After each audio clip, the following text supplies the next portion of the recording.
Сәлем балақай. С дыбысы бар қысқа сөздерді мүдірмей айтып көр.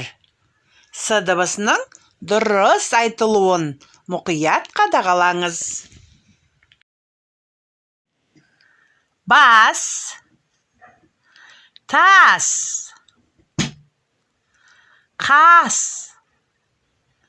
дос, қыз, мыс, бес, түс, тіс.